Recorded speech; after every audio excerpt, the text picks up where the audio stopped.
The first time Lieutenant Daniel Harper saw the light, he thought he was about to die, because in the frozen winter sky over Germany in 1944, there were only two things that glowed that brightly at night: enemy fire or burning metal falling from a shattered aircraft. Yet this light did not streak or explode or fade. It simply appeared off the right wing of his P-51 Mustang like a silent star that had decided to descend from heaven and pace him at 15,000 feet, matching his speed perfectly as if it had always belonged there, and for several long seconds Harper could not even speak,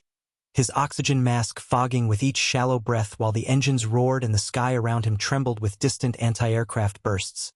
Then his radio crackled with the nervous voice of his wingman. "Dan, you seeing that?"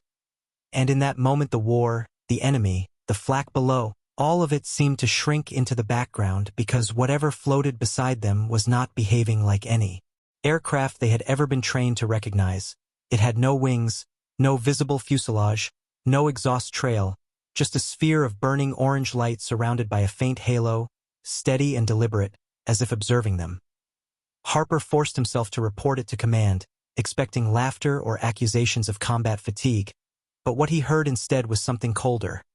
Silence, followed by a clipped instruction to maintain course and avoid engagement, which only made his pulse pound harder because the military did not tell pilots to ignore enemy craft unless they truly had no idea what they were dealing with. And as the glowing sphere drifted closer, sliding from his wingtip to hover directly in front of his nose cone without any visible propulsion, Harper felt a wave of helplessness that no amount of flight training could cure, because dogfighting required something you could chase or shoot, not a floating enigma that seemed immune to gravity itself. He squeezed the trigger almost by instinct, and tracer rounds tore through the night sky, but the light did not explode or falter. It simply darted upward in a movement so sharp and instantaneous that it defied every law of aerodynamics he knew,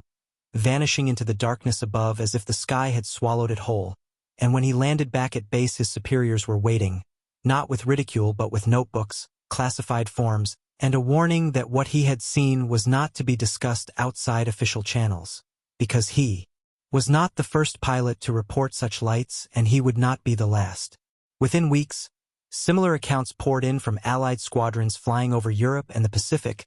seasoned aviators describing glowing orbs, metallic discs, and strange luminous shapes that tailed bombers, circled fighter planes, and then vanished without a trace, never firing a shot yet never behaving like natural phenomena either. And the pilots began calling them Foo Fighters, a slang term borrowed from a comic strip but spoken now with uneasy humor in briefing rooms thick with cigarette smoke and fear, because if these objects were German secret weapons, then they represented a technological leap so advanced it could change the outcome of the war, and if they were not German, then the question became even more unsettling. Military intelligence launched quiet investigations, interviewing crews separately to rule out hysteria, cross-checking radar logs, analyzing weather data, and searching desperately for any conventional explanation, but the reports were maddeningly consistent. In their inconsistency, some lights were red, others white or green, some hovered silently while others zipped at impossible speeds, some followed planes for miles while others blinked in and out of existence, and though radar occasionally picked up anomalous returns, more often the skies appeared empty to instruments even as pilots swore they were being shadowed, creating a rift between what machines recorded and what human eyes witnessed, and in wartime, when paranoia already ran high, that gap was dangerous. Intelligence officers first suspected advanced German technology, perhaps remote-controlled drones or experimental aircraft powered by unconventional engines, and reconnaissance missions intensified around known Luftwaffe research facilities. But captured documents and interrogations after D-Day yielded nothing concrete about glowing spheres capable of outpacing Allied fighters without any visible structure, and as months passed without attacks or measurable interference from the lights, the theory of enemy weaponry grew weaker, yet it refused to die entirely because admitting ignorance was not something military command did easily. In December 1944, a night fighter squadron based in France submitted a detailed report describing multiple orange lights that approached their aircraft, split into two separate objects, then rejoined before accelerating straight upward at speeds estimated far beyond any known plane. And the commanding officer attached a note that chilled analysts in Washington. These observations are not hallucinations. Multiple crews confirm identical maneuvers under clear weather conditions. The War Department quietly compiled these incidents into classified files, labeling them aerial phenomena of unknown origin. And while no official public statement acknowledged their existence, within secure rooms discussions grew more urgent, because if Allied pilots were encountering technology that did not belong to the Axis powers, then whose was it? Some scientists proposed electrical phenomena like St. Elmo's fire or ball lightning, rare atmospheric events that could create glowing orbs near aircraft. But veteran pilots protested that lightning did not pace a plane for 10 minutes nor respond to gunfire by executing controlled evasive maneuvers, and meteorologists admitted privately that while the atmosphere could produce strange illusions, it did not account for coordinated sightings across different regions and altitudes.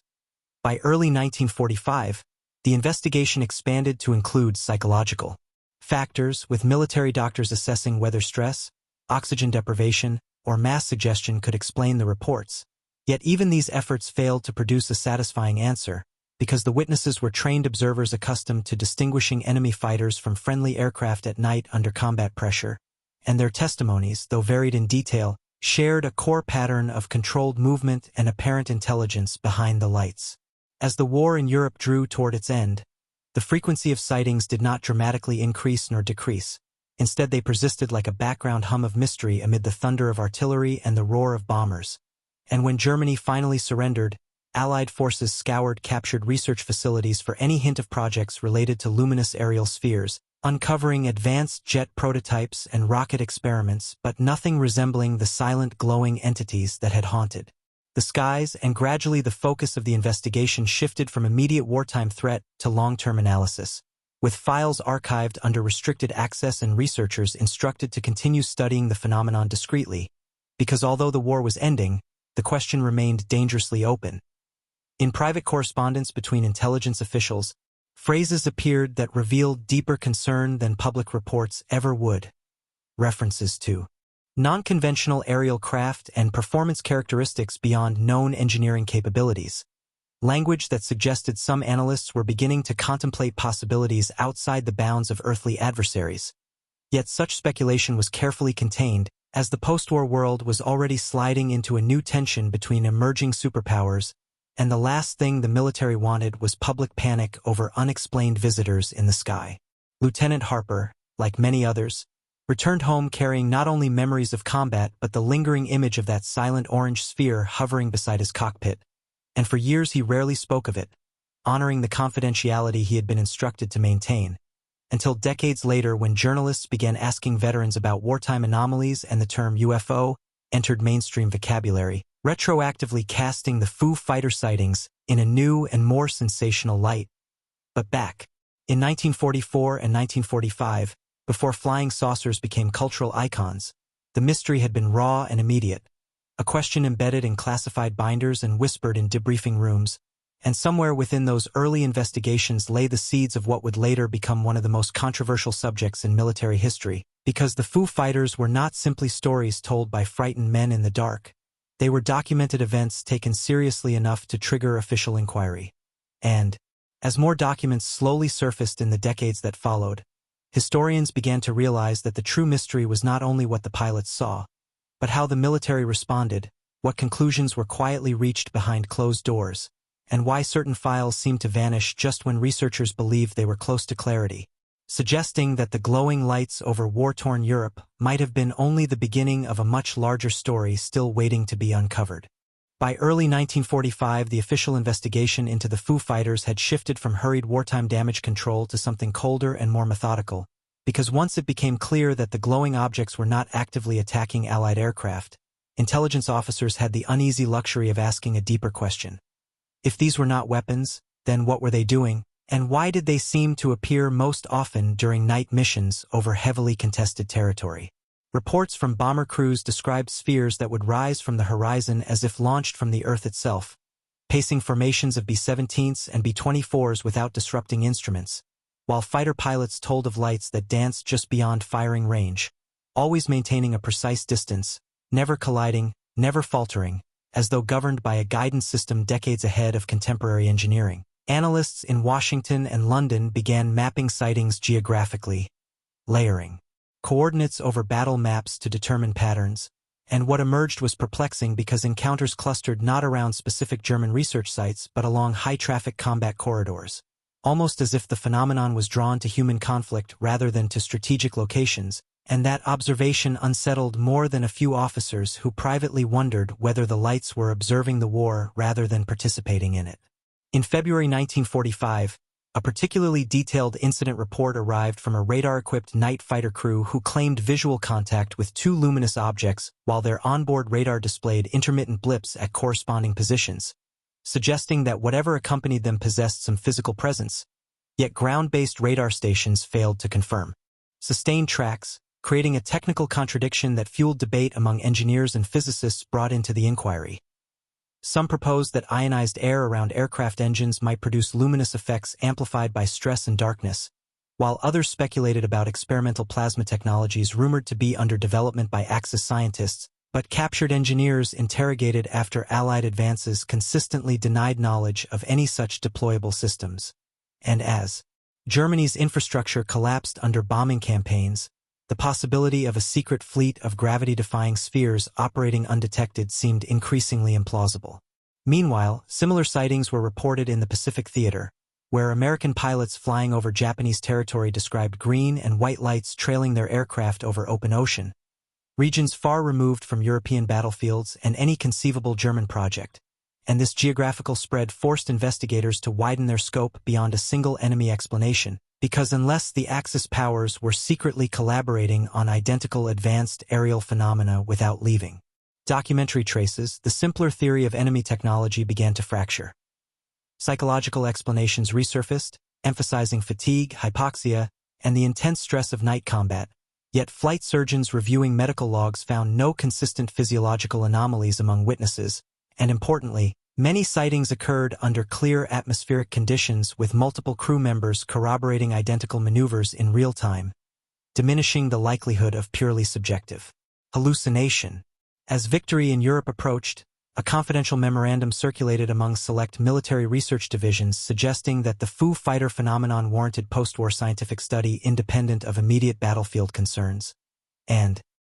proposals emerged to assemble a small task group combining physicists, engineers, meteorologists, and intelligence analysts to review compiled data without the urgency of wartime censorship.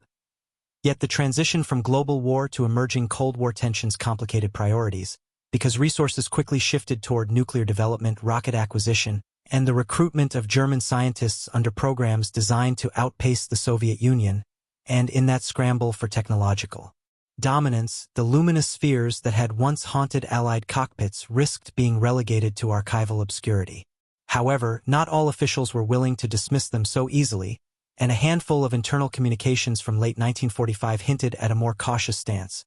referencing performance characteristics inconsistent with known aerodynamic limitations, and recommending continued monitoring of unexplained aerial reports in peacetime skies, which in hindsight reads like a precursor to later formal UFO investigations. What made the Foo Fighter case distinct, though, was its wartime origin documented. Not by civilians but by disciplined military personnel operating under combat conditions, and that pedigree granted the reports a credibility that informal sightings could not easily match, even if official conclusions remained frustratingly noncommittal. In private diaries uncovered decades later, one intelligence officer admitted that the most troubling aspect of the investigation was not the lights themselves but the absence of hostility,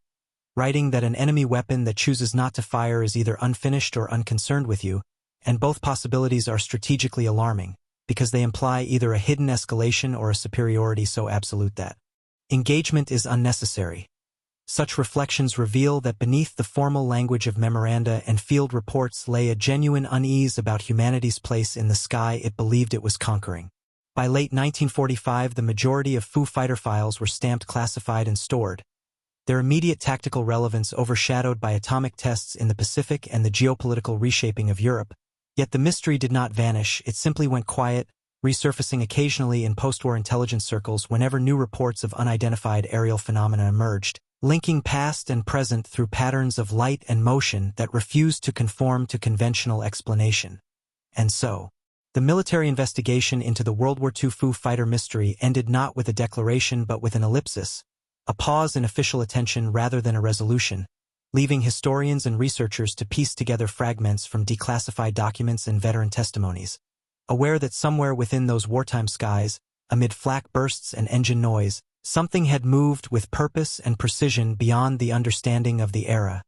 and the true significance of that presence may have extended far beyond the closing chapters of World War II. When the war finally ended and soldiers returned home to parades, rebuilding, and a fragile sense of relief, the Foo Fighters did not fade into legend as quickly as officials had hoped, because inside newly reorganized defense departments the question of unidentified aerial phenomena resurfaced with renewed urgency, especially as the United States and the Soviet Union began testing rockets capable of piercing the upper atmosphere, forcing military planners to confront the uncomfortable reality that the skies were no longer a battlefield limited to propellers and jet engines but a frontier where unknown objects might operate beyond radar grids and political borders.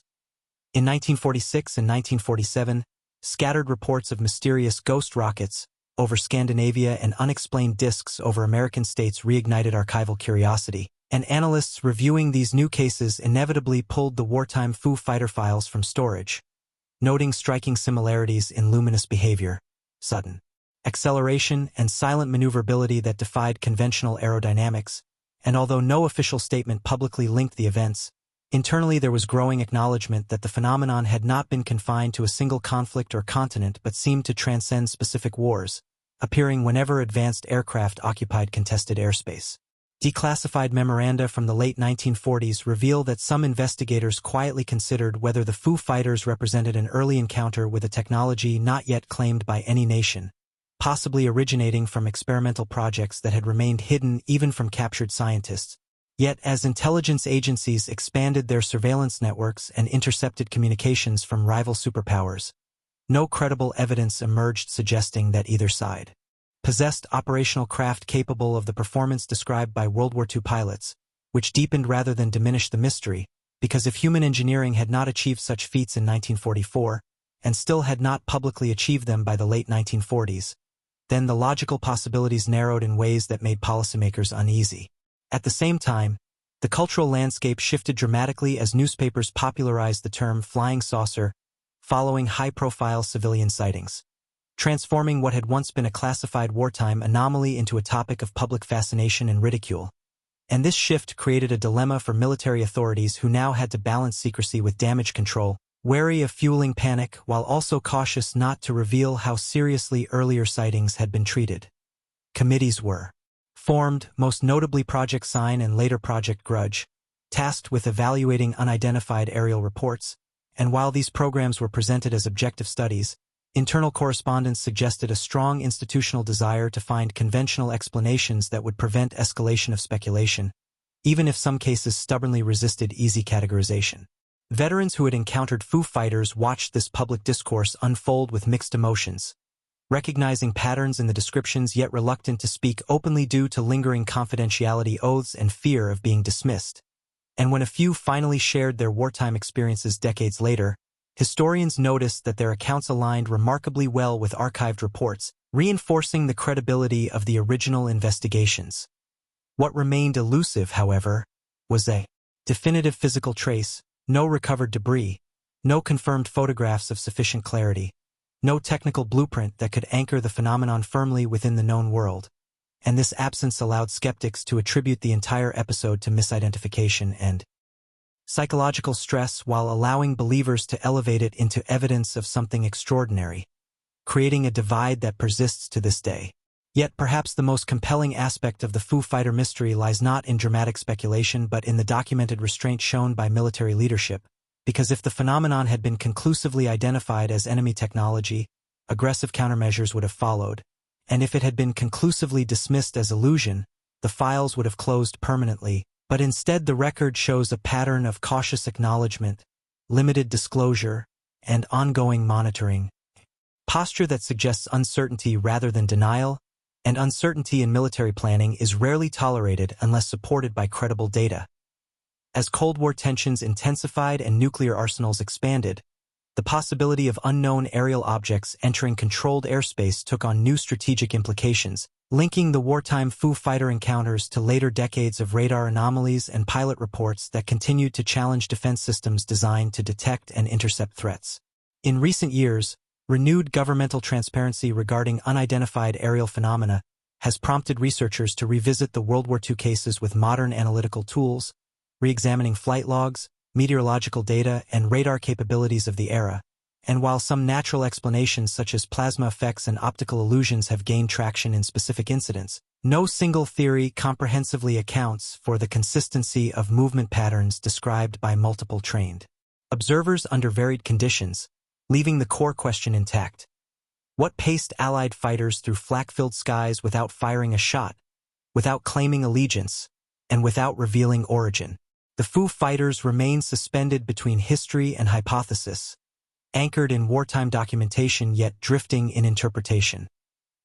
Reminder that even amid humanity's most destructive conflict, there were moments when the sky itself seemed to watch in silence, and whether those glowing spheres were advanced atmospheric phenomena, undiscovered physics, secret human technology, or something beyond terrestrial design, the military investigation of the World War II Foo Fighter mystery stands as an early chapter in a much longer narrative about our struggle to understand objects that challenge the boundaries of known science. And, perhaps the most unsettling possibility is not that the phenomenon was hostile or benevolent, but that it was indifferent, appearing briefly alongside our machines of war before vanishing into darkness, leaving behind only reports, questions, and the enduring realization that even at the height of global conflict, there were forces in the sky that no nation could claim, control, or fully explain.